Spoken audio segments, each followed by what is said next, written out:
Welcome to the EdTech Learning Lab, a Stanford EdTech video podcast series filmed in the Stanford Medicine Studio. In this series, we sit down with faculty, staff, and collaborators to unpack real learning experiences we've built together, from the initial spark to the design choices to what we've learned along the way. If you're curious about how educational technology can support creative, evidence-informed teaching in medicine, you're in the right place. My name is Tela Vessa, the Learning Technology Lead with Stanford EdTech, and Instructional Lead of the Thinking Habits in the AI Era CME course, and today's host of our podcast. Before we introduce our esteemed guest, I'll share a brief overview of our work together. Imagine you are a medical practitioner, or maybe you even are one, and you're sitting with a complex, truly novel patient case.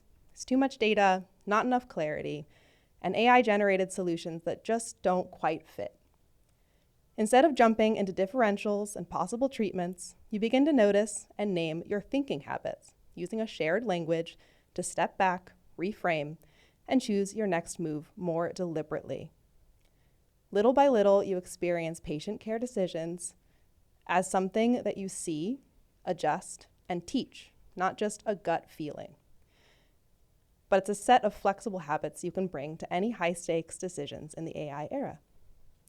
Dr. Sharon F. Chen, clinical professor of pediatrics, has spent 10+ years grappling with the urgent need for explicit reflective thinking in medical education, and especially with the emergence of AI and the risk of cognitive offloading, has partnered with colleagues in the Graduate School of Education and with our EdTech team to share her reflective framework, the Thinking Habits Matrix, in this asynchronous, engaging, CME accredited course.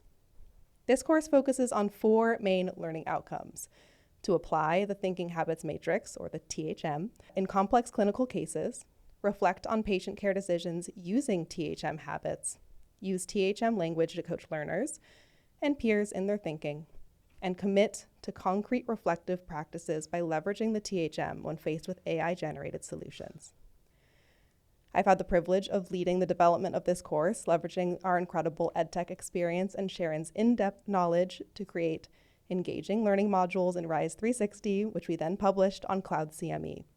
Our highly skilled production team supported our development of informative video content and created some gorgeous illustrations, and our instructional designer, Claire Follis, helped us organize our content in a way that is most effective for learners. I am excited to spend some time today discussing our collaborative process to make this vision a reality. So with that, let's introduce today's guest, my good friend, Sharon F. Chen. To start, could you briefly introduce yourself, Sharon, what you've created with in collaboration with EdTech and why this learning experience matters? Yeah, thanks, Tela. As you said, I'm a clinical professor of pediatrics at Stanford University. I'm an academic physician, so it means I get to do taking care of patients. I get to do research. For me, that's clinical research and education research, and I get to do teaching. And after 25 years of this, what I just really love to do is taking care of these pediatric patients with infectious diseases. Yeah.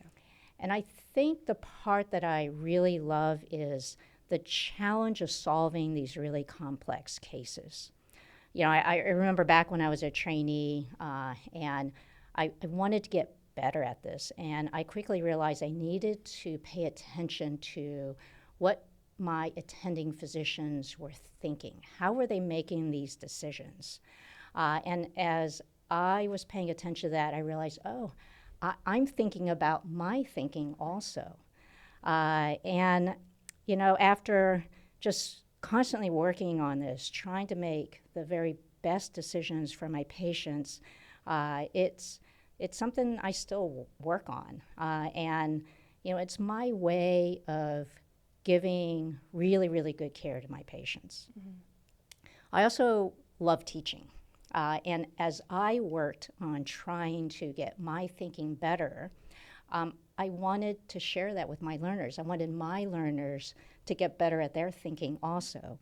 And what I found out was that this wasn't so easy to do. And I think I've just worked for the last many, many years of trying to figure out how do I effectively teach this type of thinking through a case and decision making to my learners so that they can make the very best decisions for their patients. The culmination of all this work is the Thinking Habits Matrix, and I know we'll talk about that more a little bit later. But speaking of teaching, Tela, I know you have a pretty interesting journey. Yeah, absolutely. So my journey into this role has been weaving in a very interesting kind of path. I started actually my undergraduate majoring in human physiology, studying to be a doctor myself. When I graduated, I had all this knowledge, but I didn't feel quite ready for that kind of step. I didn't want to take the MCAT. I just didn't really know where to go right after graduation. And so I actually joined Teach for America and taught high school science for about 5 years. And in doing so, fell in love with just empowering, through education, through learning, through teaching. I got my master's of education focused in digital learning, specifically thinking about how our tools, our technology can help support development and learning in our teaching spaces. And so about 4 years ago now, I serendipitously found this role at Stanford, the School of Medicine, focused on educational technology, which I didn't know was a position that even existed when I went into education. And it just felt like a perfect fit. We're improving medical learning through digital tools, and it was just a match made in heaven. So here I am, helping faculty, helping our staff innovate in both the classroom and the clinic, which was a task that was made really exciting and extra urgent with this emergence of AI. And that's kind of led to this partnership with this AI clinical coach work and this development of the Thinking Habits course in the AI era. So maybe we could talk for a moment about how you and EdTech got connected in this innovative project, how we even kind of started this spark.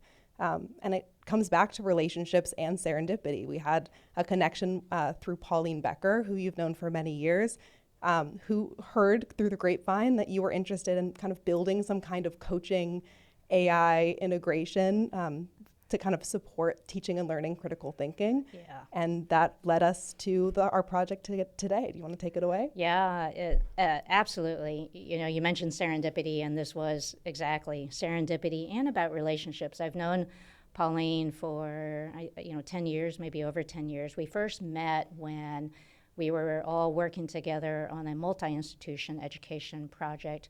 We were trying to create a standard microbiology and infectious disease curriculum and base it on a flipped classroom model. And since then, Pauline and I have kept in touch, so she knows the things I'm interested in. And one day, seemingly to me out of the blue, she contacts me and says, "You need to go talk to William Bottini." I was like, okay, I'll go talk to William. And, we met you, Tela and Peter Wynn. And I have to say, looking back at that first meeting, it felt right. It felt like we were meant to be a team. And I was really inspired and excited after that meeting because I needed a partner.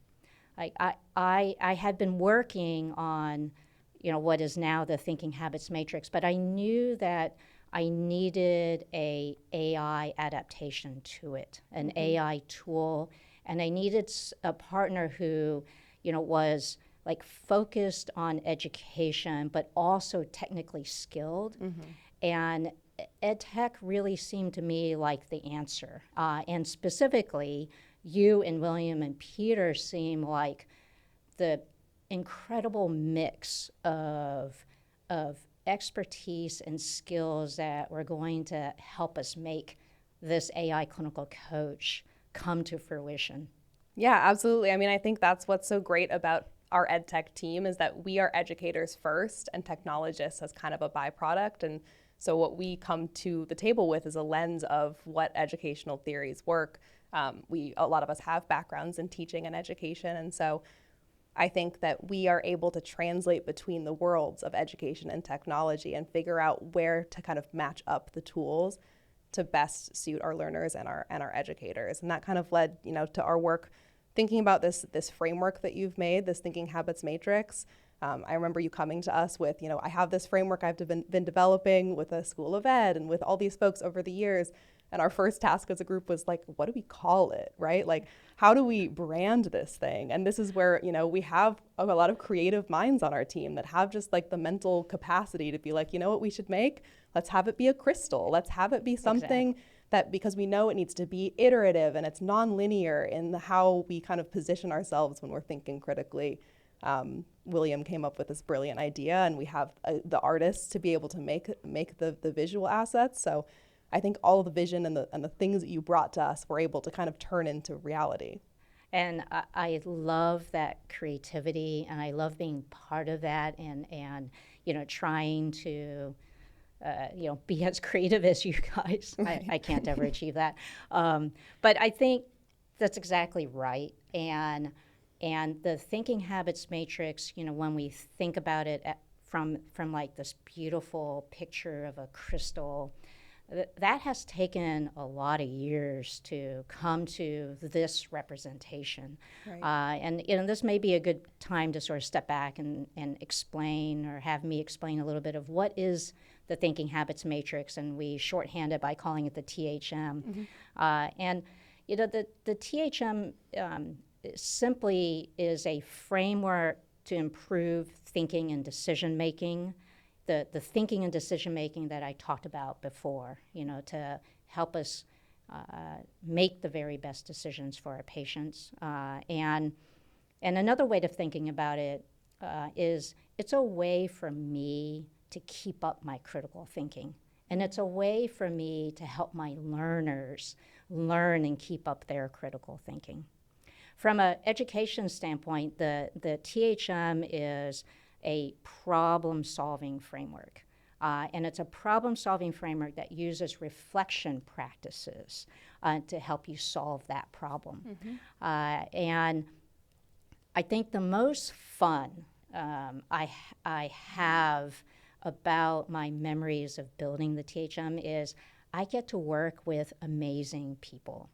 And I have had such a privilege of being able to work with my old teacher, Dr. Kathleen Gutierrez, who taught me so much. And then now, it's just like a dream come true to be able to work with her on making a tangible thing of all of the things from many, many years of trying to get us to be better thinkers. Well, and you both are such excellent thinkers, right? You had all these years of expertise. You do it inherently. You have this ability to think through problems and be reflective. But as you said, creating the shared framework and language is, I think, what is really powerful, because that's shareable. That's something that others can then tap into, and you can improve yourself over time. And so you've recycled all of this success that you've had over your years.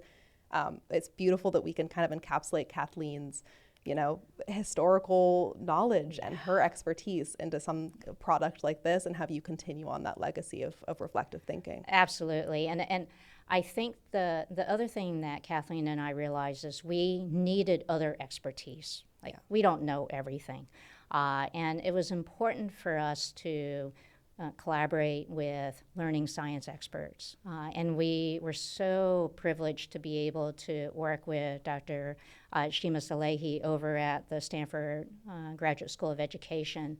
And she's a research learning scientist and really focuses on reflective practices. And how do reflective practices help learners learn better? Right. And that was really key. That's what Kathleen and we wanted that aspect of how we were thinking about thinking. Right. And it's been such a beautiful, teamwork for the last couple of years, because we've all gotten to learn from each other. And I love learning all the time, and it's just really been a joy to build this thing, this THM, and see it, alive. Right. And speaking of working with, Dr. Salehi and her work with the GSE, we can see that this problem-solving framework, this reflective framework, applies across the gambit. It's not just in clinical reasoning or clinical thinking.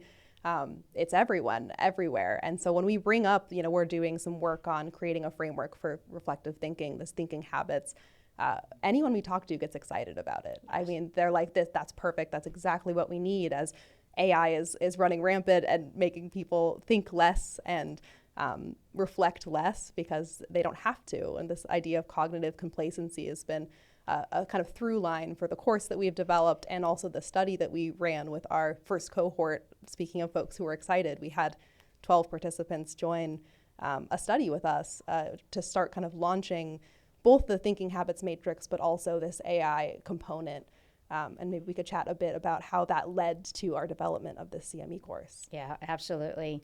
And I think part of all of us building the CME course is we, you and I and the rest of our team, we feel this urgency of disseminating, our thoughts about thinking. Mm-hmm. Like we need to emphasize the idea that critical thinking is important because AI and automation can easily take over. Mm-hmm. And so it's just been so lovely to be able to build the CME course together so that we can disseminate better. Mm-hmm. And yeah, to your question about, how do we think about building the CME, you mentioned that we did a study last fall, and I think we learned a lot from this study. Part of how we structured the study was to teach about the THM, and one thing that we did well is to talk about the THM as a language. And so you're learning a new language even though the process is very familiar for these expert physicians. So we took that over to the CME and said, yes, let's use the same perspective as language. Mm-hmm. And so the scaffolding was similar. We started out with, this is the THM language, and you're going to have to sort of get to know this language, not just the words, but how to speak it. And the thing we changed for the CME was to say, and then the next step is we want you to self-reflect with the THM. Use your own patient cases and use the THM to reflect on your own thinking. Then it becomes, we think, easier to identify thinking habits in others, whether that's your peers or whether that's your learners. Mm-hmm.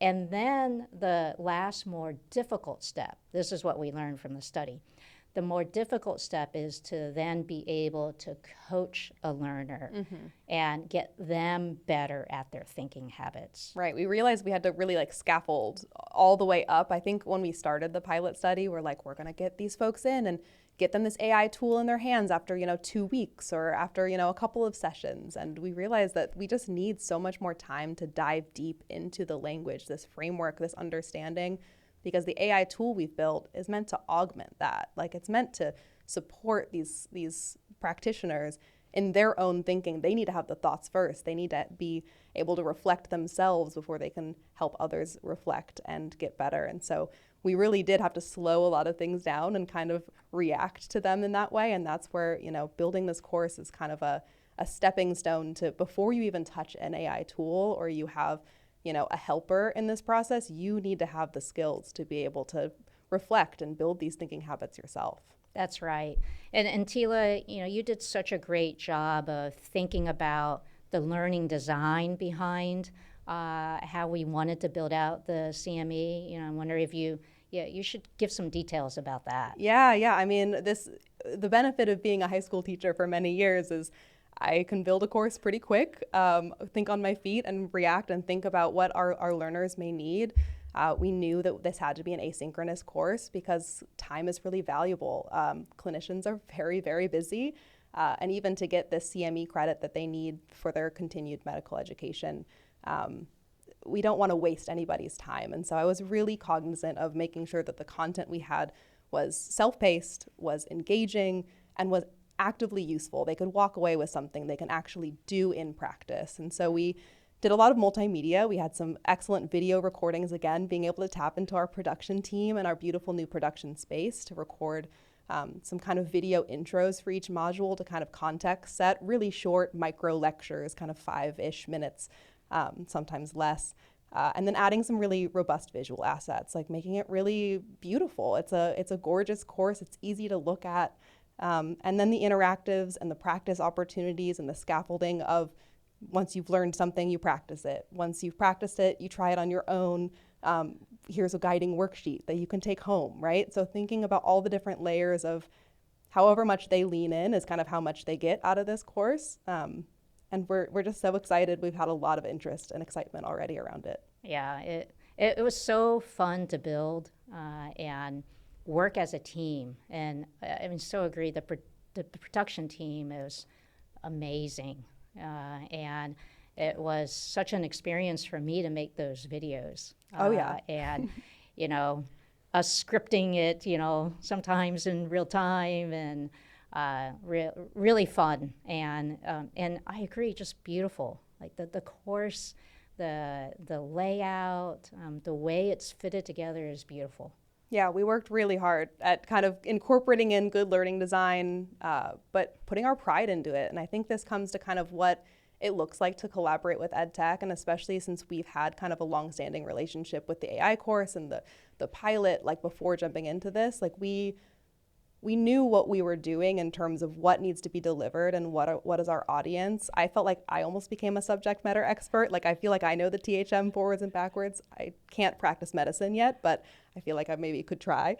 So I think that kind of just leads to what does collaboration look like with EdTech, and just based on this experience, both with AI Clinical Coach, but maybe more so with building this course, kind of rapid fire, new experience, what does that partnership look like behind the scenes, and what could you share with others who might want to work with us? Yeah, well, I encourage everyone to work with you all.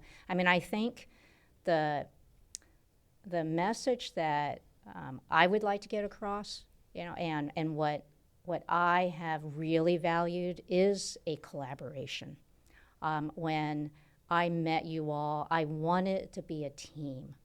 Because I don't know everything. I wanted to learn from you all, and I wanted to capture your strengths, and for all of us to, pitch in and make whatever we're working on even better as a team.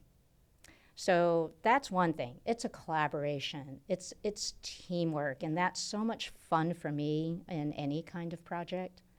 And I think the second thing we did really well together from the beginning is to set that shared vision and align our shared values about this project. Mm-hmm. And I feel like over, sometimes like really busy times, yeah. We all have that anchor, and it keeps us moving forward. We've done a lot in a very short time. It keeps us moving forward. It keeps us motivated. I think we did that very well. Yeah, there was buy-in on both ends. I think everyone saw the value of all the pieces. I mean, even building the course was an experience for our whole team to come together and leverage, again, this new space and kind of practice flexing some skills that maybe we haven't flexed before, putting on new hats. I remember especially one hat we had to wear was applying to some grants for especially the AI component.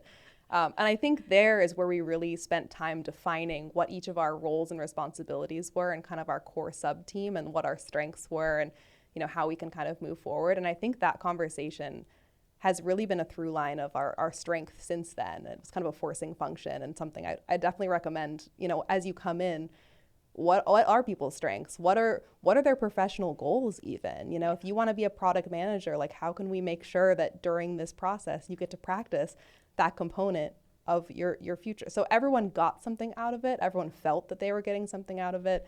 And we're, again, all bought into this shared mission of we know how important thinking habits are in the AI context, in the clinical context, and just like as human beings. So yeah. I think we're all just excited. Exactly. And back to teamwork. I mean, to be a team also means that each individual should grow. And so I really like you pointing that out.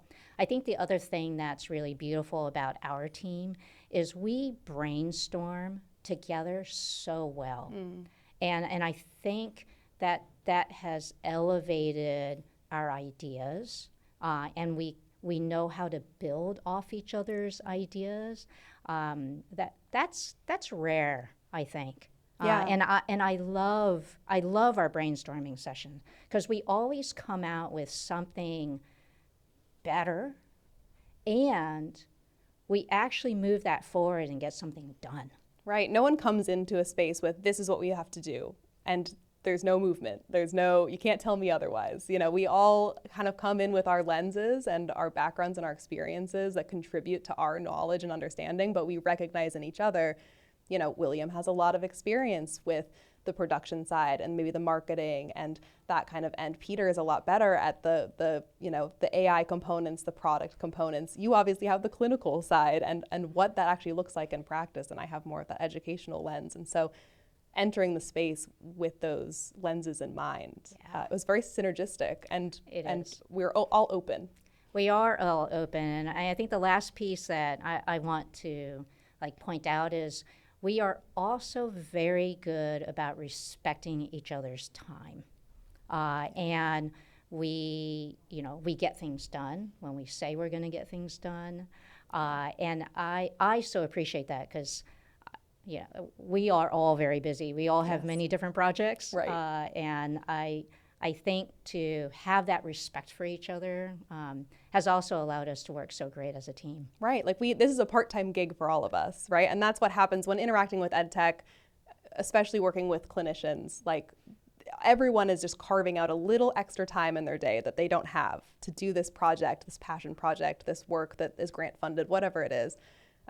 So just acknowledging that we're all putting in what we can and being really respectful of deadlines and aligning on our timelines and having clear plans has made it so that we feel that we're respecting each other's time in that way. Yeah. Well, I appreciate your time, Tela. And I appreciate yours, Sharon. This has been lovely. We are excited to officially launch our Thinking Habits in the AI Era CME course. It is live on Cloud CME. We hope that some listeners will check that out. And all in all, come work with us at EdTech. We do great things, and we're thrilled to have you listen or watch our podcast today.